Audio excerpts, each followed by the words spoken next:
7 ಕ್ಷೇತ್ರಗಳಲ್ಲಿ ಸ್ಪರ್ಧಿಸಿ ದೇವೇಗೌಡರಿಗೆ ಪ್ರಧಾನಿಯಾಗುವ ಕನಸು ಅಂತ ಬಿಎಸ್ ಯಡಿಯೂರಪ್ಪ ಹೇಳಿಕೆಗೆ ಸಿಎಂ ಕುಮಾರಸ್ವಾಮಿ ತಿರುಗೇಟನ್ನು ಕೊಟ್ಟಿದ್ದಾರೆ. ಕನಸು ಕಾಣಲು ದೇವೇಗೌಡರೇನು ಯಡಿಯೂರಪ್ಪ ಅಲ್ಲ, ಎಚ್.ಡಿ. ದೇವೇಗೌಡರೆಂದೂ ಕೂಡ ಪ್ರಧಾನಿಯಾಗುವುದಾಗಿ ಹೇಳಿಲ್ಲ. ಹೀಗಂತ ವಿಜಯಪುರದಲ್ಲಿ ಸಿಎಂ ಎಚ್.ಡಿ. ಕುಮಾರಸ್ವಾಮಿ ಹೇಳಿಕೆಯನ್ನು ಕೊಟ್ಟಿದ್ದಾರೆ.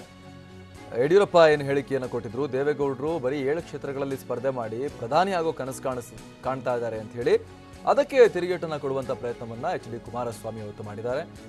ವಿಜಯಪುರದಲ್ಲಿ ಮಾತನಾಡ್ತಾ ಇದ್ರು ಎಚ್.ಡಿ. ಕುಮಾರಸ್ವಾಮಿ. ದೇವೇಗೌಡರು ಯಾವತ್ತೂ ಕೂಡ ಪ್ರಧಾನಿ ಆಗುವ ಕನಸನ್ನ ಕಂಡಿಲ್ಲ, ಆ ಥರ ಅವರು ಪ್ರಧಾನಿ ಆಗ್ತೀನಿ ಅಂತ ಎಲ್ಲೂ ಕೂಡ ಹೇಳಲೂ ಇಲ್ಲ.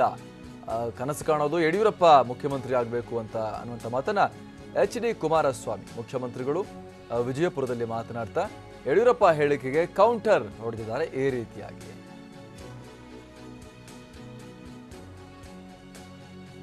ಕನಸು ಕಾಣೋಕೆ ದೇವೇಗೌಡರೇನು ಯಡಿಯೂರಪ್ಪ ಅಲ್ಲ ಅನ್ನುವಂಥ ಹೇಳಿಕೆಯನ್ನು ಕೊಟ್ಟಿದ್ದಾರೆ ಕುಮಾರಸ್ವಾಮಿ.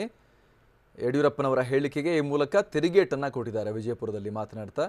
ಯಡಿಯೂರಪ್ಪ ಏನು ಹೇಳಿಕೆಯನ್ನು ಕೊಟ್ಟಿದ್ರು, ದೇವೇಗೌಡರು ಬರೀ 7 ಕ್ಷೇತ್ರಗಳಲ್ಲಿ ಸ್ಪರ್ಧೆ ಮಾಡಿ ಪ್ರಧಾನಿ ಆಗೋ ಕನಸು ಕಾಣ್ತಾ ಇದ್ದಾರೆ ಅಂತ ಹೇಳಿ ಅದಕ್ಕೆ ಎಚ್.ಡಿ. ಕುಮಾರಸ್ವಾಮಿ ವಿಜಯಪುರದಲ್ಲಿ ಈ ರೀತಿಯಾಗಿ ರಿಯಾಕ್ಟ್ ಮಾಡಿದ್ದಾರೆ.